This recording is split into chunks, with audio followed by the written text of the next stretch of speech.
All right, let's go Stars. This is Danny Cohen with the Foil Hockey Stars, and I am happy to come to you after a trouncing of the Ottawa Senators to the tune of 6-1. Wyatt Johnston has the Hattie. It was a physical game. The Dallas Stars come out of it with a 6-game point streak. Points in 17 of our last 19 games. And unfortunately, we did have a little bit of bad news in the form of a nasty looking injury to Lian Bichsel. We'll talk about that. We'll talk about much more.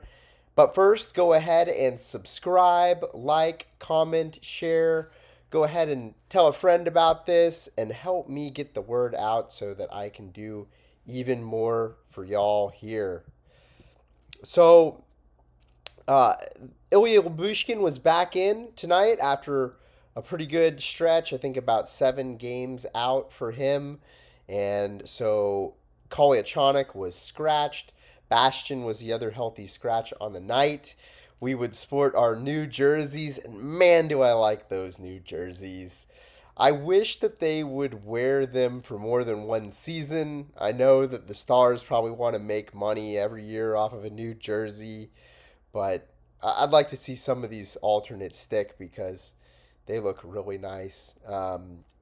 So Bichsel, he went into the boards with his skates first, and he was writhing around in pain. He had to be helped off. Just looked brutal. He had a trainer on each arm, and so it looks like after the game that there might be a little bit of hope. Gulletson was saying that it might not be as bad as they first thought it was, but if it is bad, all that talk that I was spewing about maybe trading Harley or moving some pieces around on defense, we could probably back burner that for a while.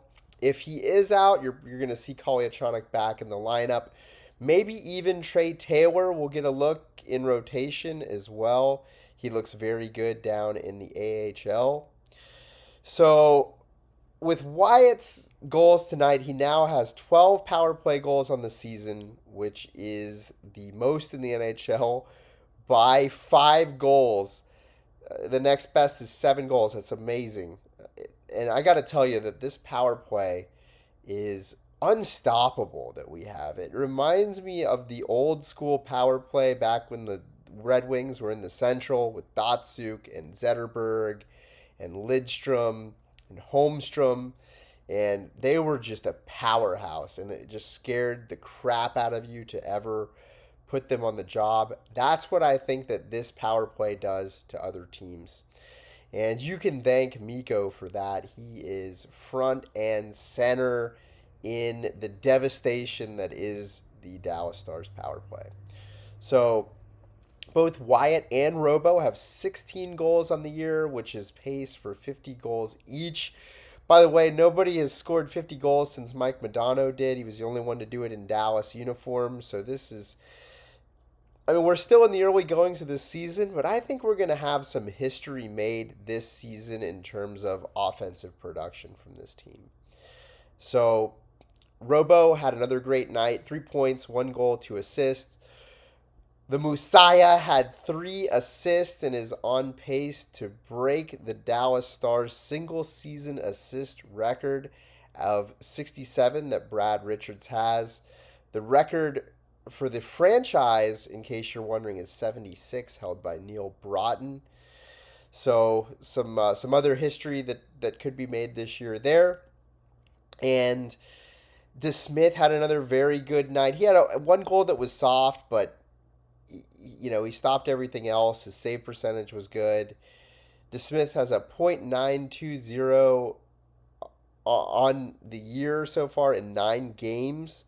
So he's looking great, and I can't help but to wonder if he keeps playing like this, is it going to go to more of a true rotation where we got a 50-50 split between DeSmith um, and Otter. He's sub 500, I think, right now, or sub 900 on his save percentage. So it hadn't been the best start for him. So again, it was a weird night where we only had one assist, 1 point from a defenseman, and of all people, it was Labushkin who got it. It wasn't him. It wasn't Miro. You'd think it would be Miro, right? But it was not. So, and Harley wasn't there to get any assists.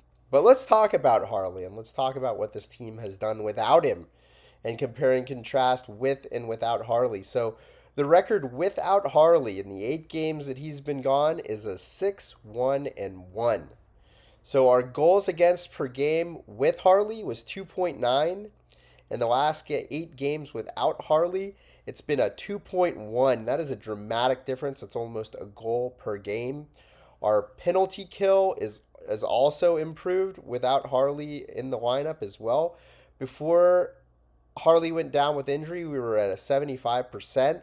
And our current, in the last 8 games, penalty kill percentage is 88%. So pretty pristine there. And so that kind of makes you wonder, right? Makes you do a little head scratching. So something to think about. And I'll keep track of those numbers as we move forward to see if it's just a small sample size. But we're getting to a point where it's maybe telling a story there. So in the first period, Ritzy goes at Brady in front of the net. Brady Kachuk, for those of you who don't watch a lot, is one of my favorite players. He happens to be on their team. Just a beast. So Capobianco gets tripped in the D zone, and we go on the power play against one of the league's worst. The Stars get nothing on that first power play. The Stars take a tripping call of their own and must penalty kill. So Lindell later would run Stützle into the boards, and Stützle skates off, not feeling 100% on that. I love Lindell. He's a solid player, just all around. He doesn't make many mistakes. He can throw the body here and there. Every once in a while, he'll chip in offensively. And I think he was like a third, fourth, fifth round pick of ours, late pick. One of the other just amazing late rounders that we've had, along with Jamie Benn. So we had a low shot first, 3:20 left. I recorded that the shots were 5-4 Dallas. And later in the period, Bork was pulling some Gretzky office work behind the net, kind of dusting the puck off and looking for the pass. I wish he'd do more of that. We saw more of that in the preseason.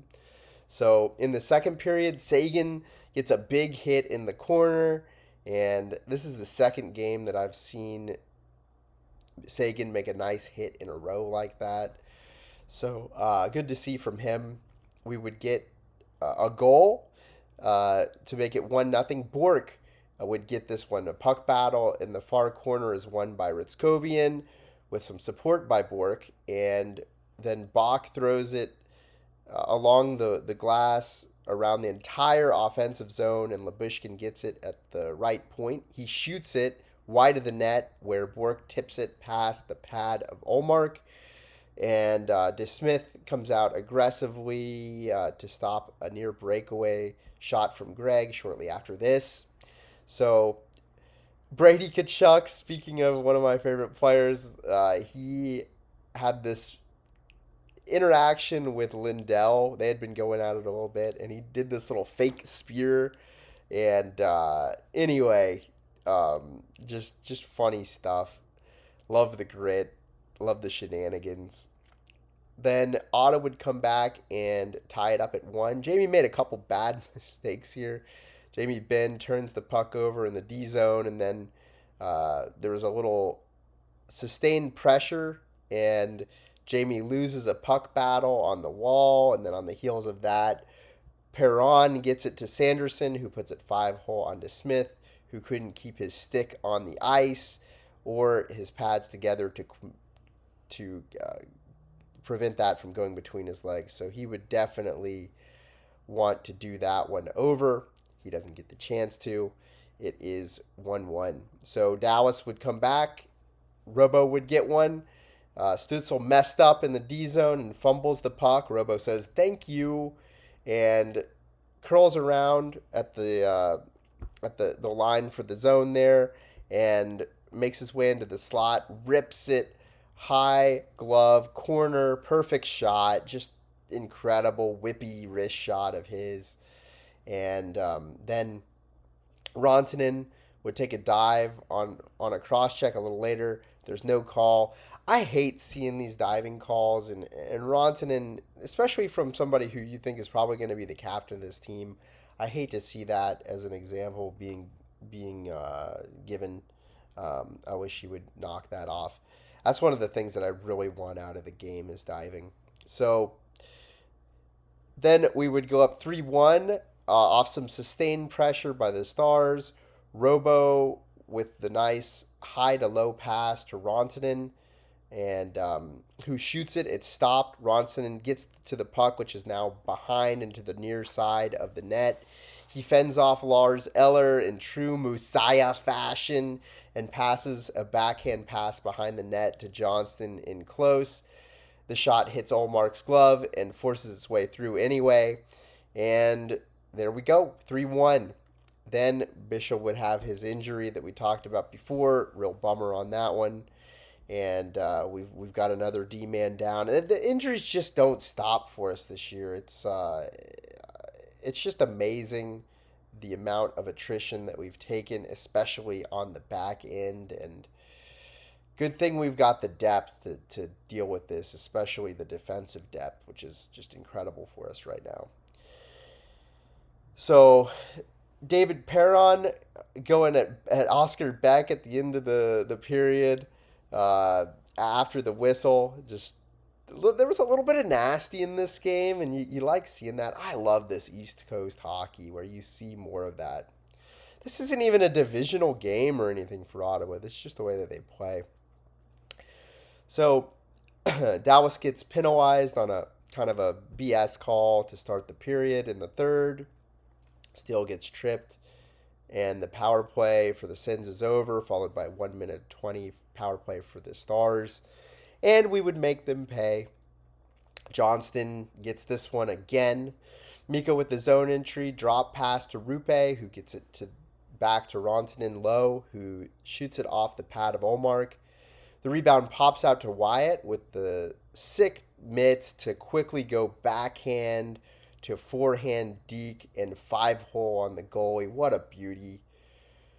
So then we would go up 5-1. Jamie Benn gets the puck behind the net, the Ottawa net, and sends it to Rantanen, who receives the pass, does the skate to stick reception of that pass. Beautiful play. Skates out a bit, puts it beautifully through this tiny seam to the back door where Ben is waiting on the post to knock it in, charging to the net to get there. And looking like vintage Ben. He's got 6 points in 7 games back. There's a lot of people questioning whether he still had it in him, wanting him to step down and relinquish the C. I got news for you. Jamie Benn is one of the best to ever do it. And you got to give this guy the benefit of the doubt. I know he had a rough season in playoffs last year, but I think he had some injuries that he was working with because he didn't look like this last year at all. And it was night and day, right? The first half of the season, he looked pretty good. So then Cousins would go at Hintz after a back and forth between the two of them, gets an extra 2 minutes for roughing. He really wanted it, Hintz. And then Dallas would get another goal. Johnston with the Hattie.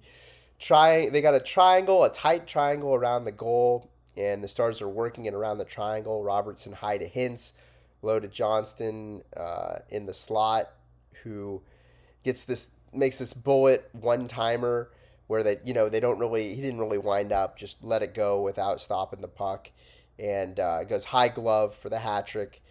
The Stars fans are chanting, "Oh, Mark, oh, Mark." Love that stuff. The Stars win. 4 points ahead of the Avs. Avs have 1 game in hand on us, so we got a little catching up to do to get to them, and they've got a little losing to do to help us out. The Stars are ahead of the Wild, who finally lost the other day, and we're up by them by 5 points. I think the next game is New York Rangers, and so we'll be talking as soon as that one is around the corner.